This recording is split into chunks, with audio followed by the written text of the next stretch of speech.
दिव्यपुरी आध्यात्मिक केन्द्रबाट सञ्चालित युट्युब मार्फत प्रसारण भइरहेको दिव्यपुरी टिभीमा यहाँहरूलाई स्वागत छ। ओम गुरुर् ब्रह्मा गुरुर्विष्णु गुरुदेवो महेश्वर गुरु साक्षात् परब्रह्म तस्मै श्री गुरवे नमः। अखण्डमण्डलाकारं व्याप्तं येन चराचरं तत्पदं दर्शितं येन तस्मै श्री गुरवे नमः।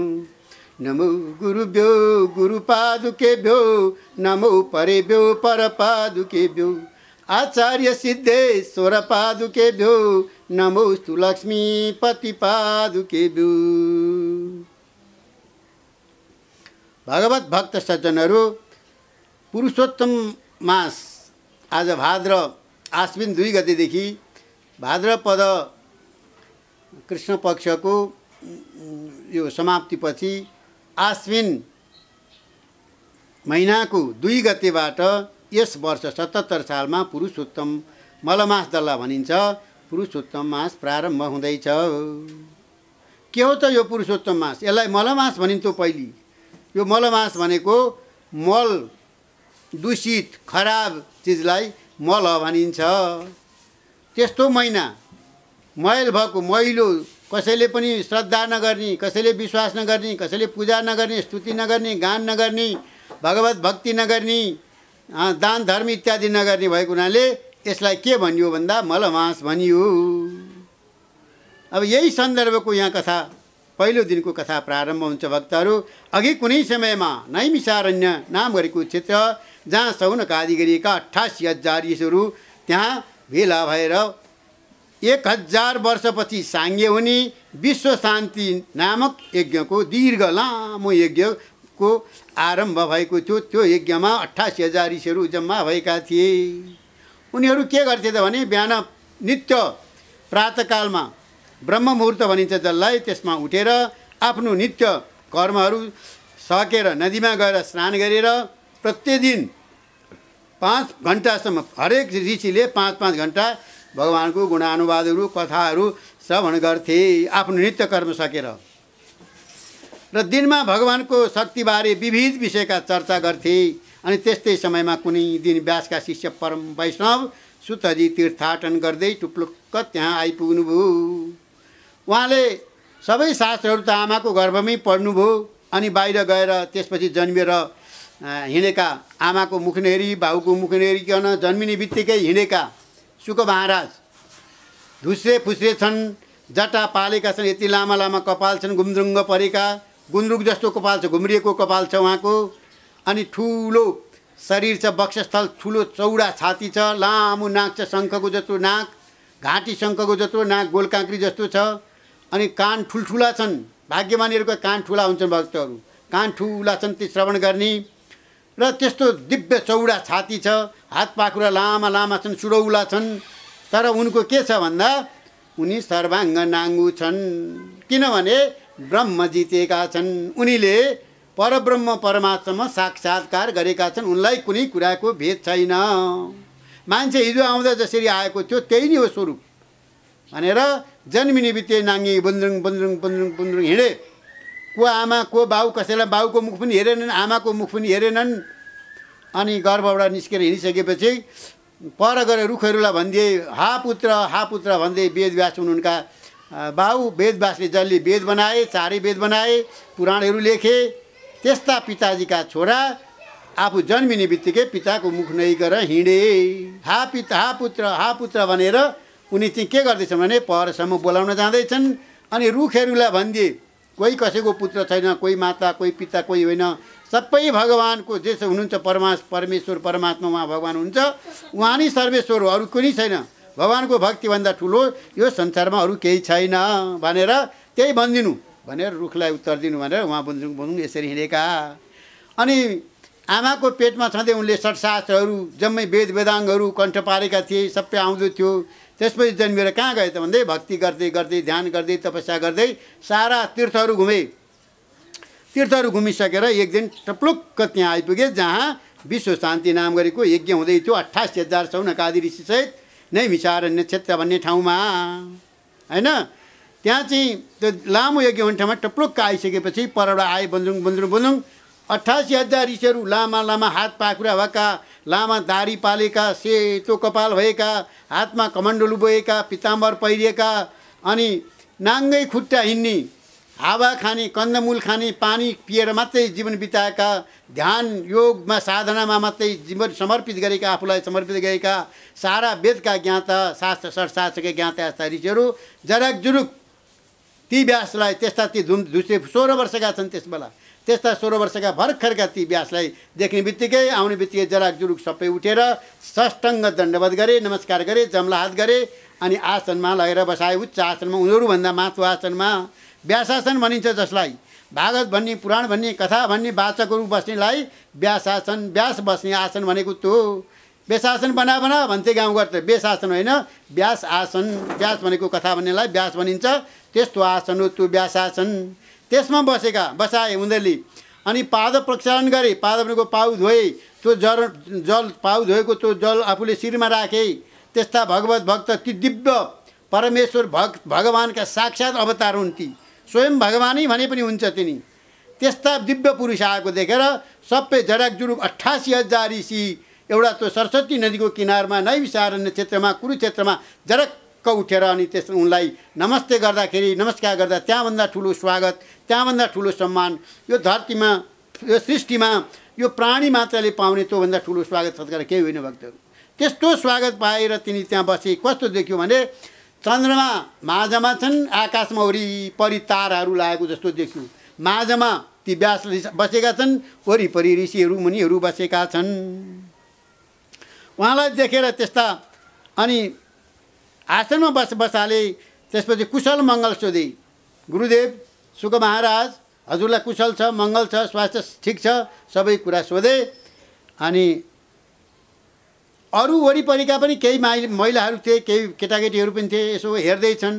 केही न केहीको धुस्रे फुस्रे, यो एउटा अग्लो अग्लो बाहुन आउँदैछ, उताबाट नाङ्गै छ सर्वाङ्ग, लाज पनि छैन। अनि यसलाई पनि यत्र 88,000 ऋषिहरू सबै उठेर स्वागत गरे। यो के आश्चर्य भनेर ती केटाकेटी आइमेहरू चाहिँ खसाखुसु उतापट्टि पल्लो छेउमा बसेर हुन्छन् नि, कुरा गर्दैछन्। तर जसले बुझेका छन्, जसले तत्त्वदर्शी छन्, जो ज्ञानी छन्, जो महात्मा छन्, उनले त परमात्मा परमेश्वर सम्झेर उनलाई उनको दर्शन पाउने नै अहोभाग्य हो।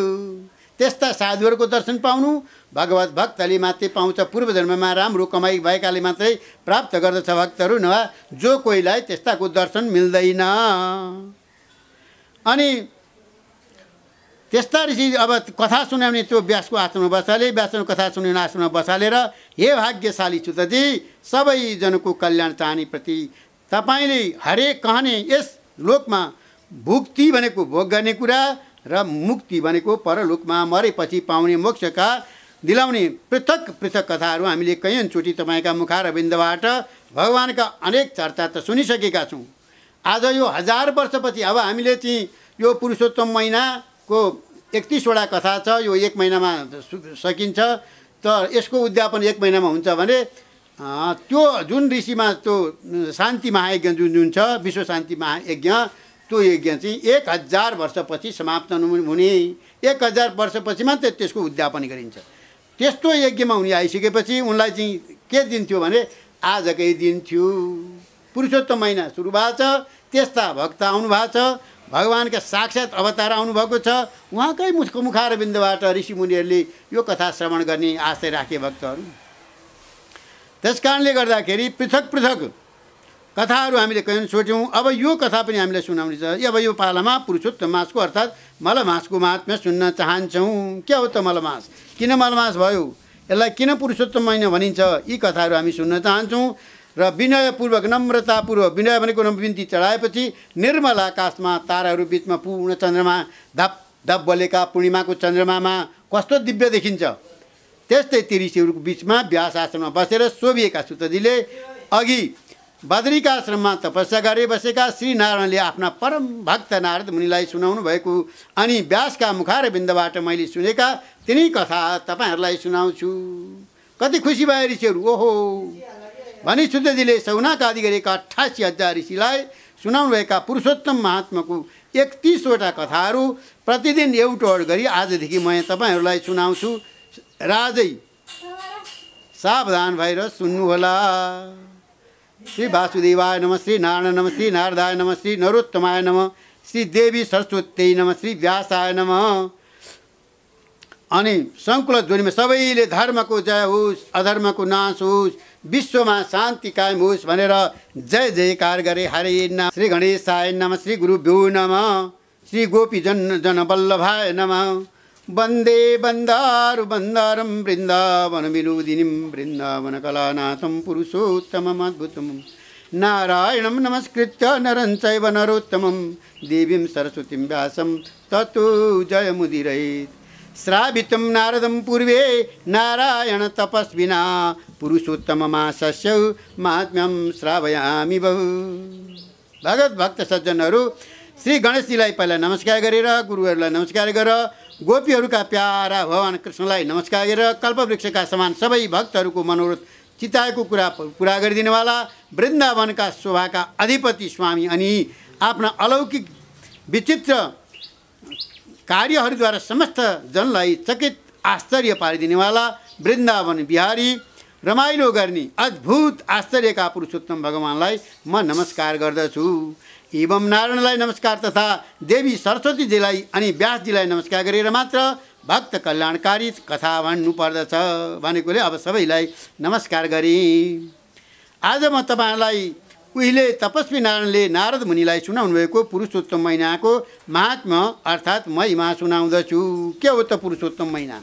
पुरुषोत्तमको महात्म्य कस्तो छ त भन्दा त्यही नैमिषा, अघि मैले प्रस्तुत गरेँ, नैमिषारण्य क्षेत्रमा विश्व शान्तिका लागि 1000 वर्ष यज्ञ गर्ने इच्छाले धेरै मुनिहरू 88,000 सौनकादि ऋषि गरिएका विभिन्न ऋषि छन्। त्यहाँ कुन छन् त? त्यहाँ असित, देवल, पैल, सुमन्तु, पिपलायन, सुमति, कश्यप, जावली, भृगु, अङ्गिरा, वामदेव, सुतीष्ण आदि गरिएका यी धेरै 88,000 ऋषिको यहाँ नाम उच्चारण गर्न सकिँदैन भक्तहरू इत्यादि भन्नुपर्छ। इत्यादि ऋषिहरूले अनि जमदग्नि, भारद्वाज, धूपम, मौन भार्गव, कर्क, सौनकादि महातपस्वी शान्त थिए।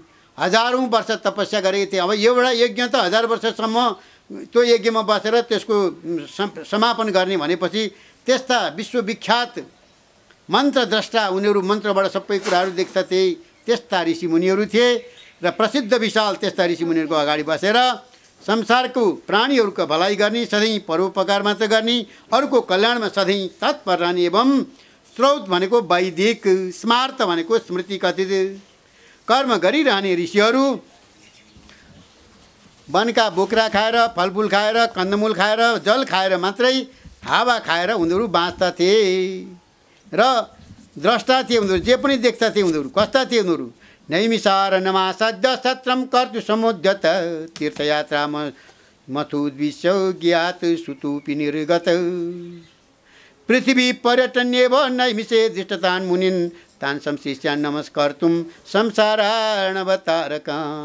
सारा पृथ्वीको तीर्थहरू जति छन् ती तीर्थाटन गरेर सबै घुमिसक्ने अनि समस्त शास्त्रहरूको सार रहस्य जान्ने, सारा प्राणी मात्रको कल्याण गर्ने, इन्द्रियहरूको इच्छालाई जितेका, क्रोधलाई कमारो बनाएका, रिसलाई जहिले पनि कमारो बनाउनुपर्छ, रिसलाई अगाडि बढ्न दिनु हुँदैन। रिस भनेको सबैभन्दा ठुलो दुश्मन हो, पाप हो। रिस पूर्व जन्मको पाप अरे रिस यो जन्ममा रिस भएर आउँछ।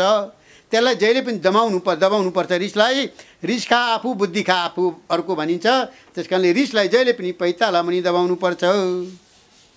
अनि त्यो रिसलाई कमारो बनाएका जीवनमुक्त काम, क्रोध, लोभ, मोह, मद, मात्सर्यको फन्दाबाट छुटेका, जगतकै गुरु भएका, व्यासको कृपारूपी शक्तिपातले सम्पन्न भएका, व्यास जस्तै कुनै भौतिक वस्तुमा आसक्ति नराख्ने त्यस्ता श्रीस्तुतजीलाई आइरहेको देखेर नैमिषारण्य क्षेत्रका समस्त ऋषिहरू जरक जरक उठेर नमस्कार गरे, आसनमा बसाए र उहाँले कथा भन्न थाल्नुभयो। कस्तो कथा भन्न थाल्नुभयो भन्दा सबै ऋषिहरूले आग्रह गरे, आज हामी यस्तो 1000 वर्षसम्म सञ्चालन महायज्ञमा हजुर आइपुग्नु भयो, हामीलाई यो कथा श्रवण गराउनुहोस् भनेपछि संसाररूपी समुद्रमा डुबेकालाई पारी पुर्याउनलाई कल्याणकारी यो कुरो बताउनुहोस्। अज्ञान रूपी अन्धकारले अन्धा भएकालाई ज्ञान रूपी आँखा दिनेमा तत्पर हे सुतजी, भगवानका लीला रूपी रसले उत्प्रोत भएको अत्यन्त आनन्दको कारण भएको संसार रूपी रोगलाई हटाउने रसायन आदि औषधि जस्तो जो संसार रूपी समुद्रमा डुबेकालाई पारी पुर्याउनेवाला कल्याणकारी कथा छ, त्यो कुरो बताउनुहोस् भनेर ऋषिहरूले भनेपछि सुतजी भन्न थाल्नुभयो, समस्त मुनि हो, मैले कहिएको सुन्दर कथालाई अब तपाईँहरू ध्यानपूर्वक सुन्नुहोस्। म तीर्थाटनमा हिँडेको थिएँ, विभिन्न ठाउँमा म पुष्कर गाउँ आदि गरीका तीर्थहरूमा गएँ, सबै तीर्थहरू नुहाएँ, त्यहाँ देवतालाई जल अर्पण गरेँ, पूजा गरेँ, पितृहरूलाई जल अर्पण गरेँ, तर्पण गरेँ, तृप्त पाएर अनि पछि समस्त प्रतिबन्ध यानी विघ्न बाधालाई नाश गरिदिनेवाली यमुनामा गएँ। यस्तै प्रकारले अरू तीर्थहरूमा गएर गङ्गाजीमा पुगेपछि काँची पुगेर अनि गया गएँ। पितृहरूको श्राद्धको लागि गया पुण्य तीर्थ मानिन्छ। त्रिवेणीमा गएँ, कृष्णमा गएँ, त्यसपछि गण्डकीमा नुहाएर हेर्नुहोस् त, सबै तीर्थ गइसकेपछि नेपाल नआइकन हुँदो रहेनछ। गण्डकीमा आएर नुहाएर पुलह ऋषिको आश्रममा गएँ, त्यसपछि म धेनुरमती नुहाएर सरस्वती नदीको तीरमा पुगेँ। हे ब्राह्मण हो, यहाँ 3 रातसम्म उपवास गरेँ, त्यसपछि गोदावरी गएँ। यस्तै प्रकारले कृतमाला, कावेरी, ताम्रपर्णिका, तापी, हैयायसी, नन्दा, नर्मदा सर्मदा गएँ, त्यसपछि यहाँ आएँ भनेर सबै तीर्थ गएको कुराहरू बताउनु भयो। र अब हे ब्रह्माण्ड हो, त्यस समाजसँग केही सोध्ने इच्छाले हामीले हजुरलाई यहाँ निम्ता गरेका छौँ, यहाँ आश्रममा बसेका छौँ। अब हामीलाई हजुरको तीर्थाटनको कुरो त हामीले सुन्यौँ, अब हामीलाई यो पुरुषोत्तम महात्मा जसलाई मलमास भन्छन् यसको कथा श्रवण गराउनु भनेपछि उहाँले षड्शास्त्र सबै अध्ययन गर्नुभएको थियो। अब मसँग तपाईँले यथार्थ कुरा मात्रै सोध्नुहोस्, तपाईँलाई चित्त बुझ्ने कुराहरू, नबुझेको कुराहरू तपाईँले के छ म त्यो मात्रै तपाईँलाई बताउँछु। व्यासका छोरा अत्यन्त तेजस्वी, बडा प्रतापी अनि श्रीकृष्णका चरणारविन्दमा मन लगाएर नै सुखदेवजीले भन्नुभएपछि ती ऋषिहरूले ल हामीलाई यो मलमास भनेको के हो, यसको कथा विस्तृत रूपमा बताउनुहोस् भने ती 16 वर्षका योगीराज अनि शङ्खको आकारको घाँटी, त्यस्ता अग्ला चिल्लो हैन चेहरा भएका, त्यो घुम्रिएको कपालले यो आँखा देखिँदै थिए अनि हात्ती चाहिँ हिँड्थे, यसरी लमक लमक लमक हिँड्थे। अग्लो 16 वर्षको मान्छे त्यही पनि अग्लो थिए, त्यस्ता थिए। शरीरभरि धुलोले धुस्रे फुस्रे महामुनिषीको लब्धे देखेर सबै अरू आश्चर्य भएका छन्। वरिपरि यस्ताले के कथा भन्छन्, लैने व्यासमा राखेको होला भन्छन् वरिपरिका। उनीहरूलाई गरेको सत्कार देखेर स्त्रीहरू, शूद्रहरू, अरू केटाकेटीहरू आश्चर्यमा परे। अनि एकछिनपछि जब उहाँले कथा भन्न थाल्नुभयो, त्यसपछि उनीहरू पश्चाताप गर्दछन्।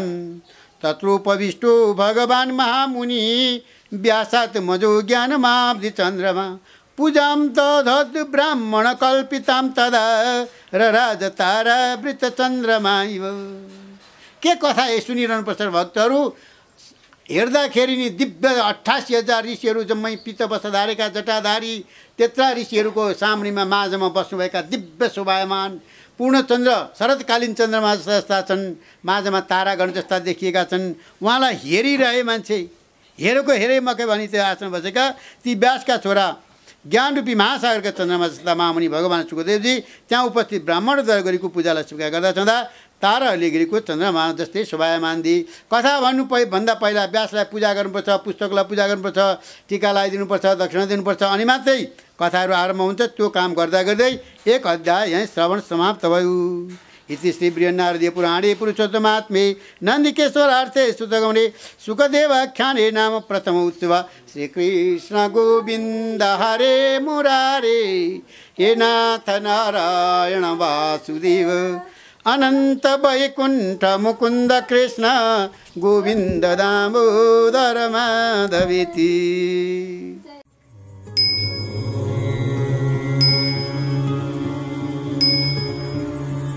थप भिडियोहरूको लागि हाम्रो च्यानल सब्स्क्राइब गर्नुहोस् र छेउमा रहेको